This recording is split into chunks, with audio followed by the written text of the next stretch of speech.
जी sir, Bahujan Samaj party को लेकर आजकल आप बहुत ज़्यादा सुर्खियों में सक्रिय हैं और पूरे देश में काफ़ी भ्रमण का हो रहा है। तो बहुजन समाज पार्टी क्या आप पूरे भारत में लाना चाहते हैं राजनीतिक स्तर पर? नहीं, मैं लाना नहीं चाहता हूँ, है ऑलरेडी एग्जिस्ट कर रही है। और इस देश के जो मनु मीडिया है, गोदी मीडिया और ये गांधी मीडिया, इस मीडिया ने सिर्फ आज तक ऐसा दिखाया है कि बहुजन समाज पार्टी सिर्फ उत्तर प्रदेश तक सीमित है।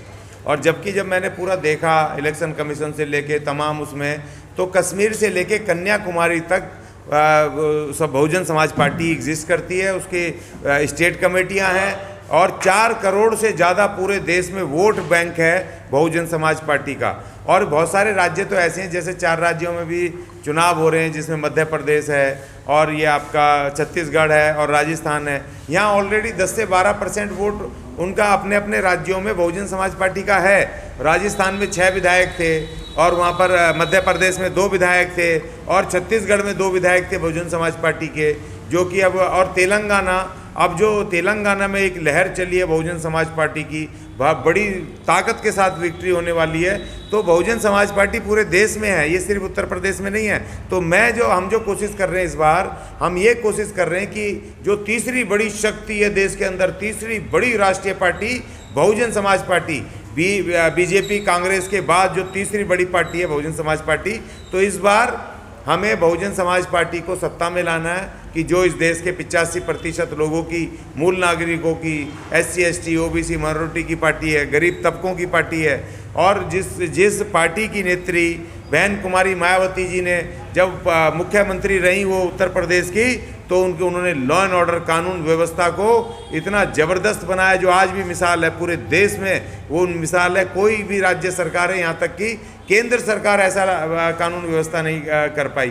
तो जो काम बहन जी ने करे, चाहे नौकरियां देने का काम हो, चाहे वो शिक्षा देने का काम हो, चाहे वो स्वास्थ्य के क्षेत्र में काम हो, चाहे ज़मीन बंटवारे की बात हो, उनको बेघरों को घर देने की बात हो, तमाम तरह के जो काम किए उन्होंने जिस तरीके से, तो वो उसको हम चाहते हैं कि वो राज्य, वो देशव्यापी हों। केंद्र में बहन जी आएँ और उनको कानून व्यवस्था को और सारी चीज़ों को बेहतर करें केंद्र में आकर के। केंद्र में बहुजन समाज पार्टी 2024 में नजर आने की उम्मीद है? नहीं, आ रही है, पावर से आ रही है, ताकत से, महाशक्ति बन के बहुजन समाज पार्टी आ रही है। केंद्र को मिला कितने राज्यों में? नहीं, पूरे राज्यों में। देखिए, जो हमारे 28 तो वो हैं, पूरे राज्य हैं, और हमारे 7 जो हैं वो 29 वो हैं, और हमारे 7 राज्य हैं जो केंद्र शासित हैं।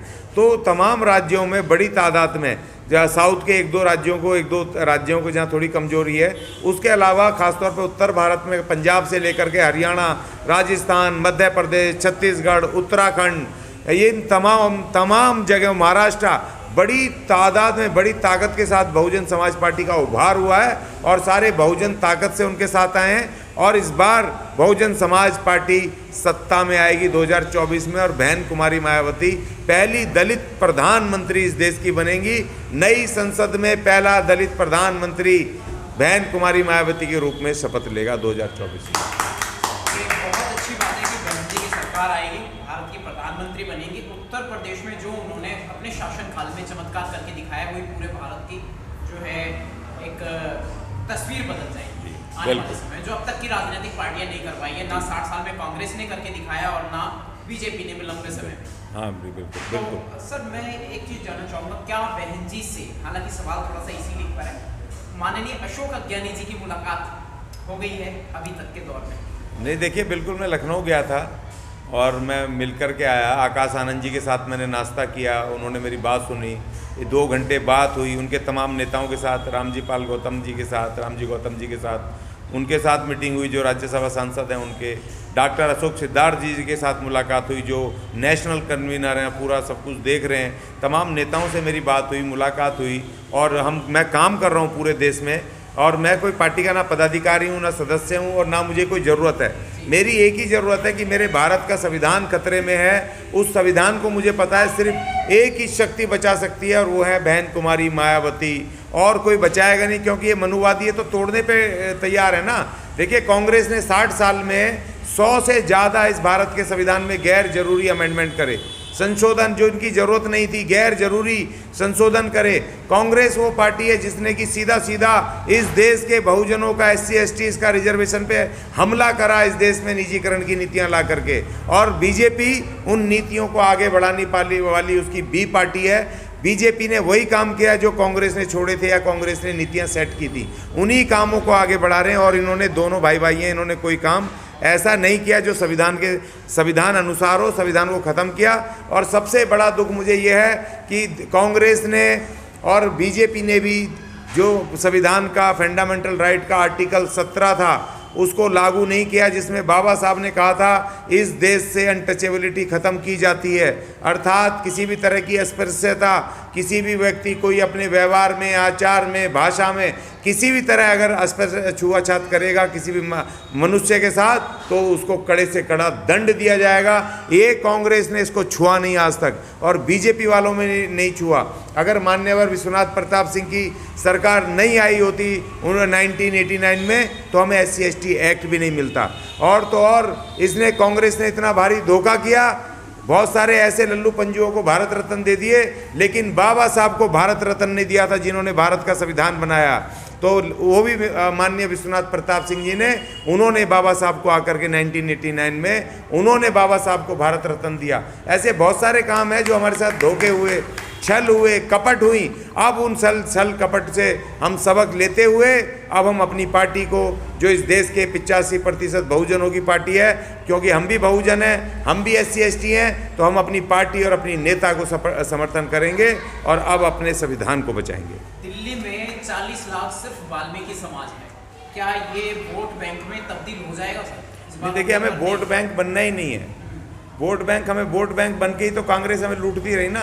उसको लग रहा है कि वाल्मीकि हमारे एक छत्र वोट बैंक है। नहीं, वोट बैंक नहीं बनेंगे हम। एक जागरूक हम वोटर होंगे, एक जागरूक हम एक इस देश के नागरिक बनेंगे जो कि अपने हक अधिकारों को कौन सुरक्षित रख रहा है, कौन सी पॉलिटिकल पार्टी संविधान को लागू कर रही है, कौन सी पॉलिटिकल पार्टी कानून के तहत हमारे लिए काम करती है, संविधान से प्यार करती है, और वो एकमात्र बहुजन समाज पार्टी है। तो हमें बहुजन समाज पार्टी को इसलिए सपोर्ट करना है, खुली आंखों से, खुले दिमाग से, क्योंकि हमें अपने अधिकारों को और अपने संविधान को बचाना है। इसलिए एक जागरूक नागरिक बनके, संविधान प्रिय नागरिक बनके, संविधान की रक्षा करने वाला नागरिक बनके हमने अपने बहुजन समाज पार्टी को इसलिए सपोर्ट करना। कांग्रेस बीजेपी दोनों एक हैं, ये क्या पूरे मूल निवासियों को ये बात मालूम है? नहीं, अब पता चल रही है, सारी पता चल रही है। परसों देखिए समाजवादी पार्टी के मुखिया ने बोल दिया ना कि कांग्रेस तो बीजेपी के लिए काम करती है। ये तो अखिलेश यादव का परसों का स्टेटमेंट है। वो अखिलेश यादव जो इंडिया गठबंधन में सबसे ज़्यादा बनाने में भूमिका रखी, अब वो कह रहा मुझे आज पता चल गया कि कांग्रेस ने हमें धोखा दिया और कांग्रेस तो असली बीजेपी की पार्टी है। मैं नहीं कह रहा हूँ, ये अखिलेश यादव का परसों का स्टेटमेंट है। तो इसमें कोई दो राय नहीं है। ये दोनों इस देश में RSS को पैदा करने वाली, इस देश में बीजेपी को पैदा करने वाली कांग्रेस है, इस देश में आम आदमी पार्टी को पैदा करने वाली कांग्रेस है।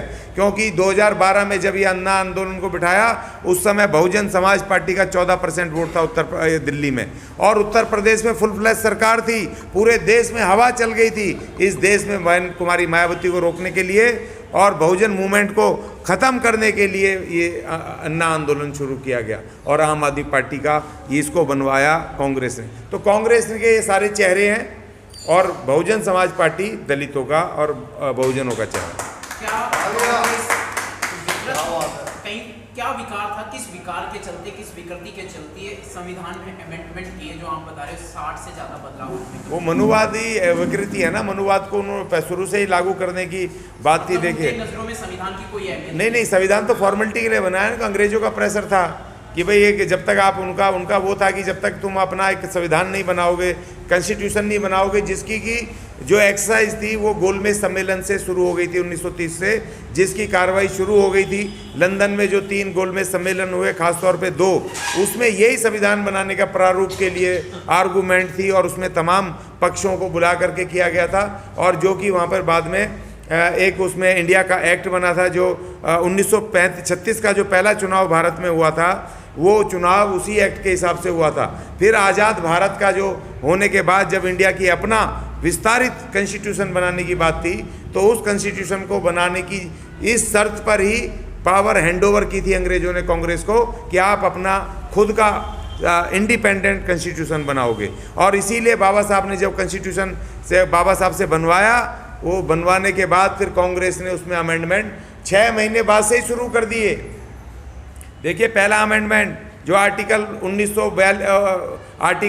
341 में किया, और 341 में ये था जो SC ST लिस्ट थी, उसमें क्रिश्चियंस को छोड़ करके बाबा साहब ने सभी धर्मों के SC STs को डाला था, और ख़ास तौर पे मुस्लिमों के भी और बुद्धिस्टों के भी और उनको सिखों के भी और हिंदुओं के भी जो सताए हुए लोग थे। क्योंकि जो इस देश के अंदर जब इस्लाम आया और इसमें बुद्धिज़्म और जितने भी थे सिख, इसमें सब SC ST के लोग कन्वर्ट होकर के गए थे। उनको रिजर्वेशन का उस शेड्यूल लिस्ट में उनको आइडेंटिफाई किया था बाबा साहब ने।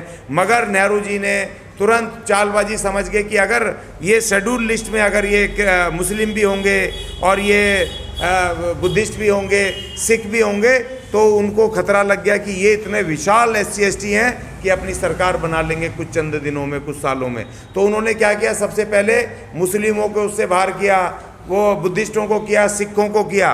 तो लेकिन 1956 में सिखों को वापस कर दिया था उस लिस्ट में, और बुद्धिस्टों को विश्वनाथ प्रताप सिंह ने 1990 में जब उनकी सरकार आई तब उनको रिइंस्टेट किया, मगर मुस्लिम नहीं हो पाए। तो इतनी बड़ी क्षति आज जो ये जो इस देश के अंदर दंगा हो रहा है जातियों के नाम पे, धर्मों के नाम पर, अगर वो बाबा साहब ने जो आर्टिकल 341 में सभी जो SC STs को, हर धर्मों के SC STs को इकट्ठा किया था, आज हम विशाल एकता के साथ इस देश में खाली SC ST की इतनी जनसंख्या होती कि हम अपनी सरकार बना लेते और इस देश में ये धार्मिक और सांप्रदायिक दंगे नहीं होते। तो इसीलिए बहुत सारी चीज़ें जो बाबा साहब ने की, तो कांग्रेस ने संविधान बना के सत्ता तो ले ली, लेकिन उसके बाद उसको तोड़ने की साजिश शुरू कर दी। संख्या बल की बहुत सारी दहशत है मनोवादियों में, मनोवादी सरकारों में, लेकिन अपने बहुजन समाज में इसकी जागृति की कमी है। इस पर कुछ कहेंगे या कोई दिशा निर्देश समाज के? देखिए उसके लिए ये है ना कि मीडिया इनके पास, तंत्र इनके पास, वो तो शुक्र मनाओ कि सोशल मीडिया आ गया तो इतनी और ज़्यादा विशाल दिनों दिन बहुत सारी जागृति फैली है। मगर फिर भी क्योंकि जब हमारा एक मजदूर, जब इन्होंने 8 घंटे से 12 घंटे ड्यूटी कर दी है हर जगह पर, ठेकेदारी कर दी है, तो 12-14 घंटे जब नौकरी करके वो आता है काम करके थका मांदा, और रात को रोटी खा करके जब उसकी नज़र सिर्फ ये जो गोदी मीडिया है और गांधी मीडिया इसी पे पड़ती है, टीवी पर आज तक, फलाने ढिकड़े, ये और ये हमारी बात नहीं बताते हैं, हमारे मिशन को नहीं बताते हैं, हमारी SC ST OBC माइनॉरिटी की बात को नहीं करते हैं वहाँ पर, और ये उल जलूल चीज़ें दिखा के हमारा दिमाग भड़काते हैं। हिंदू मुस्लिम की डिबेट दिखाएंगे, भारत पाकिस्तान की दिखाएंगे, मंदिरों की दिखाएंगे, मस्जिदों की दिखाएंगे, तो हमारा दिमाग वहाँ डाइवर्ट हो जाता है। सही जो सूचना है हमारे पास पहुँच नहीं पाती है, इसलिए हमारा भी बहुत सारा तबका अभी हमारे इस मिशन से अनभिज्ञ है। लेकिन सोशल मीडिया जिस रफ्तार से बढ़ रहा है, लेकिन ये सोशल मीडिया पे भी अब उसके ऊपर भी अंकुश लगाने के लिए पूरे जोर शोर से लगे हुए हैं, और ये जो बहुजन पत्रकार हैं, बहुजन चैनल हैं, उनको गिरफ्तार कर रहे हैं, चैनलों को ख़त्म करने की कोशिश कर रहे हैं, बहुत सारे किए भी हैं। तो इसलिए फिर भी हम कोशिश कर रहे हैं, क्योंकि हमारे बाबा साहब ने, मान्यवर कांसीराम जी ने जब लड़ाई शुरू की थी तो उस समय ना कोई सोशल मीडिया था, ना मीडिया थे, लेकिन फिर भी वो डट के लड़े और उन्होंने हमें हमारे अधिकार दिलाए। तो हम भी डट के लड़ेंगे, हर हालत में लड़ेंगे, मीडिया दिखाए ना दिखाए, मगर हम झोला डाल करके अपने एक एक बहुजनों के घर जा करके उनको जगाएंगे और बहुजन सत्ता कायम करने के लिए काम करेंगे।